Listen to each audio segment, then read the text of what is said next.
24 में आप सबों का स्वागत है। अभी हम पहुंचे हैं बेनीपट्टी प्रखंड के बरली पंचायत। बरली पंचायत का एक गांव है माधोपुर, उसी गांव में है।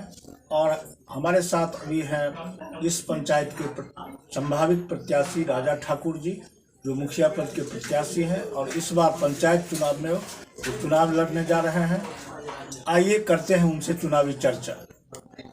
राजा ठाकुर जी, फ्रंटलाइन 24 में आपका स्वागत है। नमस्ते। आप इस बार मुखिया पद के प्रत्याशी होने जा रहे हैं और पहली बार चुनाव लड़ने जा रहे हैं। आप क्या सोच कर चुनाव मैदान में जा रहे हैं?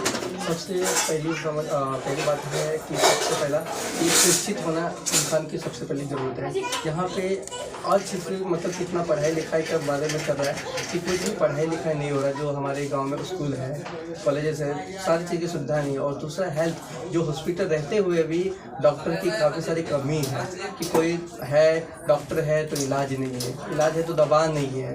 ये सारी बहुत सारी चीज़ प्रॉब्लम है। जैसे कि बाढ़ ही आता तो बाढ़ में हमने देखा है कि यहाँ पे 1 महीने तक कि कोई किसी तरह का मतलब बीमारी हो जाए तो उसको दवा नहीं मिल पाता। तो ये पहला मुद्दा मेरा था कि यहाँ पे हेल्थ और शिक्षा और स्वास्थ्य की यहाँ दिक्कत है, परेशानी है। हाँ। और यहाँ इस अगर आप मतलब चुनाव में गए और जीत गए तो सबसे पहले शिक्षा और स्वास्थ्य को दुरुस्त करेंगे, यही ना आपका कहना? हाँ। स्कूल यहाँ है कि नहीं? है, स्कूल है, नाम मात्र के लिए स्कूल है यहाँ पे। कि यहाँ पे आना है सिर्फ सैलरी, मतलब सरकारी स्कूल आप समझ रहे हैं कि है, लोग उस तरह से पढ़ाई नहीं है। 7वीं में यदि बच्चा पढ़ रहा है तो उसको लिखने नहीं आता, ना पढ़ने आता, कुछ है, नाम के बराबर है यहाँ पे। यहाँ तो लोगों ने बताया कि अच्छा हॉस्पिटल है, चिकित्सक आते हैं वहाँ, मतलब और स्वास्थ्यकर्मी लोग आते हैं। ठीक है, स्वास्थ्यकर्मी आने से कुछ नहीं, वो अपना आते हैं सैलरी लेने के लिए।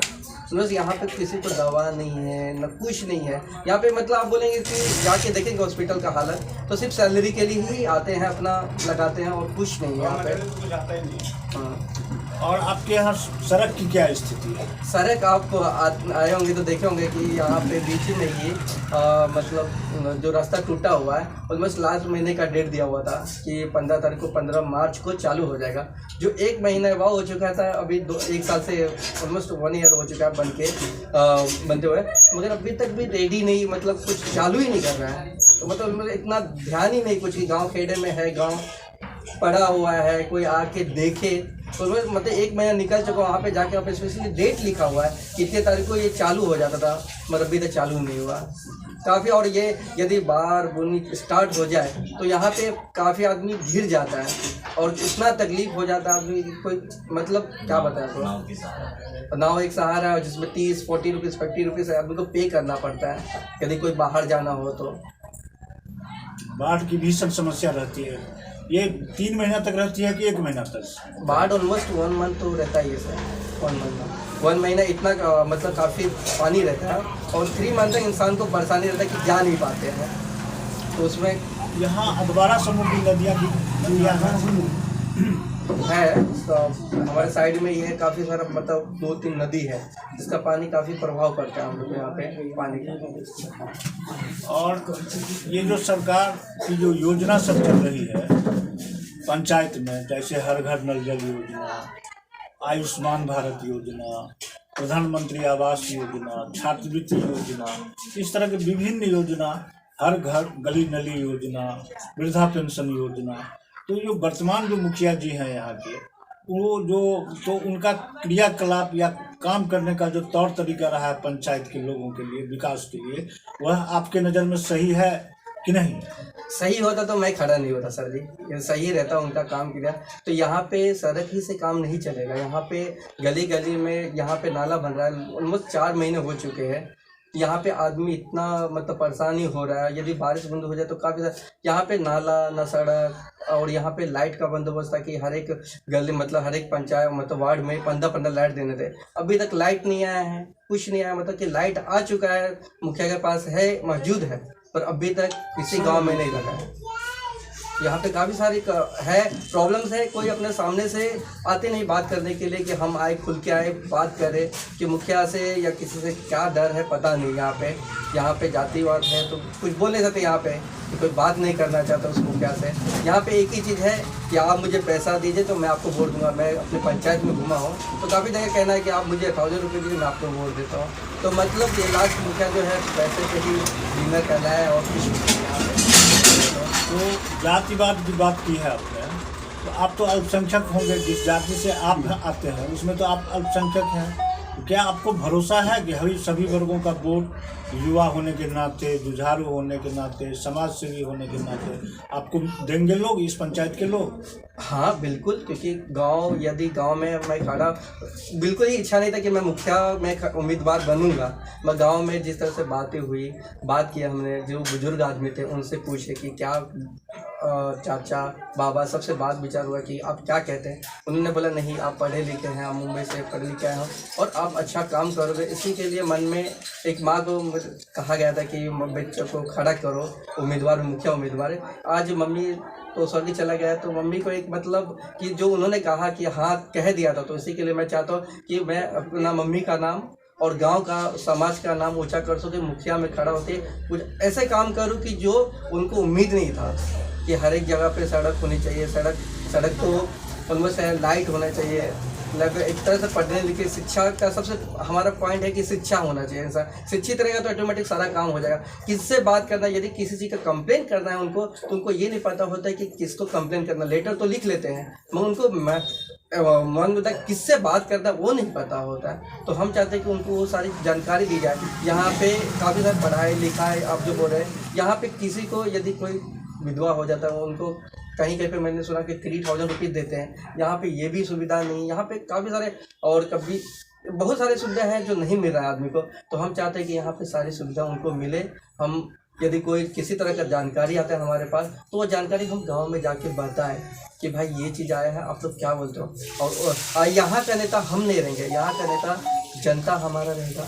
जनता हमारा युवा लोग है, युवा लोग हमारा साथ दे रहे हैं और उन वही युवा रहेंगे जो युवा हमें साथ दे रहे हैं। उनको युवा को नेता मुखिया बनाया जाएगा कि आप, मैं नहीं मुखिया हूँ, आप मुखिया हैं गांव का, आप मुखिया है। क्योंकि आप बताइए कि मुझे क्या काम करना है, मैं उसके तरीके से काम करूँगा। और ये मतलब एक बात और बताइए आप, इंदिरा आवास जो जिसका नाम वो प्रधानमंत्री आवास योजना है, तो गरीब काफ़ी हैं आपके पंचायत में लोग, मैंने गरीबी रेखा से नीचे BPL परिवार के, उन लोगों को मैंने मिला है, मतलब ये इंदिरा आवास योजना का लाभ मिला है? आवास योजना यहाँ पे देखिए, आप जो बोल रहे हैं कि गरीब रेखा में आते हैं आदमी, मगर उनको दिया नहीं जाता। उनसे सबसे पहले बोलते हैं पैसा। अब वो पैसा लेने के लिए कम से कम उनको देना पड़ता है। बोलता है कि इसका मुझे मनी दे दीजिए, उसके बाद आपको मैं दूंगा। काफ़ी जन है जिनको नहीं मिला है, गरीब रेखा के नीचे और बाढ़ से बहुत असुरक्षित है, तो उनको सबसे पहले मांगते हैं कैश, कि कैश हमें दीजिए, हम आपको देते हैं। तो वो चीज़, सारी चीज़ देखना पड़ेगा, क्योंकि हमारा सबसे भ्रष्टाचार बंद करना है। भ्रष्टाचार बंद होगा तो सबको लाभ मिलेगा। भ्रष्टाचार सबसे बड़ी पॉइंट है यहाँ पे। आपके पंचायत में भ्रष्टाचार चरम पर है। हर योजना में पैसा लिया जाता है, लाभुक को बिना पैसा लिए हुए कुछ काम नहीं हो पाता है, यही ना कहना है आपका? उसे आप कैसे दूर करेंगे? देखिए, सबसे पहली बात है कि हमारा एज द मुखिया, यदि हम मुखिया बनते हैं तो हमारे कहने का मतलब ये है कि उनको जो गरीब रेखा से है और जिनको मिलना चाहिए, सबसे पहले उनको देना चाहिए। सबसे पहले उन्हें देना चाहिए। उनकी सम्मान, गांव को सारा चीज़ को देख के काम करना चाहिए। कि काफ़ी जन है, ये नहीं है कि कुछ ब्राह्मण भी है जिनको वो चीज़ मिलना चाहिए, उनको नहीं मिल पाता है। एक दाई हमारे गांव में जो हमेशा आते, बेटा तू ऐसा करेगा, ऐसा करेगा, तो आते हमेशा मुझे बताते रहते कि राजा बेटा तू ऐसा कर देना, क्योंकि जो मुझे एकदम ब्राह्मण उनको नहीं मिल रहा है। बोलते कि उनको कोई कमाने वाला नहीं, खाने वाला नहीं है, और उनको जो चावल मिलता था वो भी बंद करवा दिया गया। तो मैं चाहता हूँ कि उनको सारी सुविधा मिले, ताकि यदि उनके पास परिवार में कोई नहीं है तो उनको ये सुविधा मिलना चाहिए। कि ये नहीं हमें जाति बात नहीं देख के हमें एक आदमी के तौर पर काम करना चाहिए। और ये बताइए, अंत में आप ये बताइए कि आपके पंचायत में कितने वार्ड और कितने मतदाता हैं? इसमें 14 वार्ड हैं हमारे और 5,500 मतदाता हैं। ये बड़ी पंचायत पंचायत के मतलब क्या, कितने टोले का यह पंचायत है? 11 टोला का है। 11 टोला का पंचायत? हाँ। तब दक्षिण से लेकर उत्तर तक लास्ट है, उसका सीतामढ़ी डिस्ट्रिक्ट है। और आप बॉर्डर पर है। हाँ, उसके बाद सीतामढ़ी जिला है। हाँ, इसके बाद नेक्स्ट आपको सीतामढ़ी जिला मिलेगा, यहाँ से करीब 5 किलोमीटर के बाद आपको हाँ सीतामढ़ी जिला मिलेगा। सीतामढ़ी दरभंगा। चलिए धन्यवाद, आप बहुत अच्छा से सभी सवालों का जवाब दिया। मेरी शुभकामना है, फ्रंटलाइन टीम की शुभकामना है कि आप जैसे युवा चेहरा इस पंचायत के मुखिया बने और पंचायत के लोगों के मन के मुताबिक और जो यहाँ ज़रूरत है उसके मुताबिक विकास कार्य को करें, भ्रष्टाचार से इस पंचायत को निजात दिलावें। जैसा कि आपने कहा है, देखते रहें फ्रंटलाइन 24। माधोपुर गांव में एक वृद्ध हैं, काफ़ी अनुभवी हैं, पढ़े लिखे हैं। आइए उनसे जानते हैं इस पंचायत के बारे में कुछ बताना चाहते हैं। आप सबसे पहले आप अपना नाम बता दें। मैं पूर्व सैनिक हूँ सर, और आर्मी से रिटायर्ड हूँ, और मेरा नाम है उदयकांत झा। मैं 87 में रिटायर किया यहाँ से सर। यहाँ की जो समस्या है सबसे बहुत है कठिन, जो हम बाढ़ में हम लोग इलाके कर रहे थे। 87 में जो सरकार आया, अभी तक सुरक्षा बांध जो टूटा हुआ है, अभी तक उसको मिट्टी खत्म नहीं हुआ। बहुत कठिनाई है यहाँ पर। दूसरा हमारा एक है जो यहाँ जो भी फसल है सब रह जाता है सर। कोई देखने वाला रोड का पर यहाँ से हम श्रीनगर या बेनीपट्टी कोई भी इमरजेंसी डिलीवरी को किसी तरह का हो, यहाँ कोई साधन नहीं जाने के, नाव के सिवाय कोई साधन नहीं है। नाव समय पर मिलता है, एक नाव मिलता है, ऐसा नाव मिलता है ब्लॉक से जो रास्ते में डूब जाए टूट जाए, इस तरह का नाव दिया जाता है। दूसरा प्रॉब्लम हमारे चिकित्सा यहाँ हॉस्पिटल जो है सर 21 बेड का हॉस्पिटल है, एक डॉक्टर ट्राइल है वहाँ का। यहाँ का प्रभारी जो हम बेनीपट्टी उसको वहीं ड्यूटी कराते हैं, 1 या 2 दिन यहाँ आता है। और दूसरा मेडिसिन भी नहीं मिलता, दवाई वगैरह कोई नहीं मिलता है। पैसा 2 रुपया लेता है, ठीक है कोई बात नहीं, दवाई तो मिलना चाहिए, कोई दवाई नहीं मिलता है। जैसे खांसी बुखार सब काफ़ी चल रहा है, समस्या हल हो रहा है, कोई किसी को देखने वाला नहीं। यहाँ पर वृद्धा क्या कोई भी मर जाए 3000 रुपये देने का प्रोग्राम है, एक ने पैसे नहीं मिलता। दाह संस्कार मिलता है ना सर, नहीं मिलता किसी का। विधवा जो हो जाती है और वो चक्कर काट रही, 4 साल से काट रही है, हस्बैंड बढ़ गया कुछ और कोई सहारा नहीं, लड़का ने कुछ पैसे नहीं मिल रहा है। कुछ दिन मिला 2 साल और बस बंद कर दिया, नहीं मिला है। बहुत परेशानी, ब्लॉक में दौड़ते दौड़ते थक जाते हैं पूरी में। यहाँ से समझिए 20-25 किलोमीटर ब्लॉक पड़ता है सर। बहुत समस्या है हम लोगों को, यहाँ तक कोई सुनने वाला नहीं। मुखिया करेगा, मुखिया कुछ नहीं कर सकता।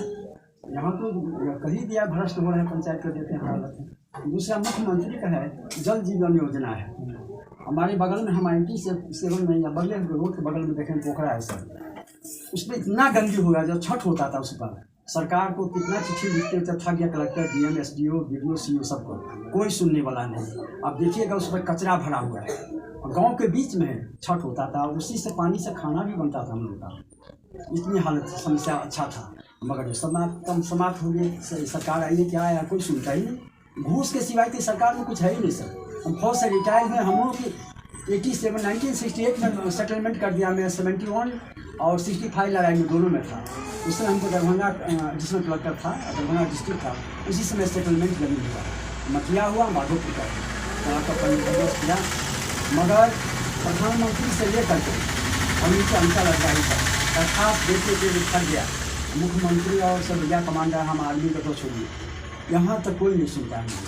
फाइल भर गया, मगर कहीं 50 वर्ष से ऊपर हो गया, 68 से लेकर 50 वर्ष से ऊपर हो गया। मगर पूर्व सैनिक का दाह संस्कार मर जाए चाहे कोई हो, यहाँ कोई इज्जत नहीं। बिहार सरकार में कोई इज्जत नहीं है, पूर्व सैनिक हो या सवारत सैनिक हो, कोई नहीं पूछने वाला। आप खड़ा रहिए, आपको मिला लेगा, हमको नहीं मिलेगा। बात कीजिए तो उठाए बात करें, मगर कोई रिस्पेक्ट नहीं है। प्रधानमंत्री उतना पूरा देश को चला रहा है, वो भी रिस्पेक्ट मिलता है जो भारतीय सेना को, जो देश के लिए मर रहा है। हम लोग 65 में कितने बर्बाद हो गए, 62 लड़ाई में थे, 71 लड़ाई में थे, तगमा भी मिला था, मेडल वगैरह मिला, मर गए सब। कोई पूछता नहीं, मुख्यमंत्री सचिवालय कोई पूछता ही नहीं बिहार में पूर्व सैनिकों को। ये समस्या हम लोग के साथ में है। जितना बार प्रश्न उठाए हैं मरना, कुछ विधानसभा में क्वेश्चन कराया,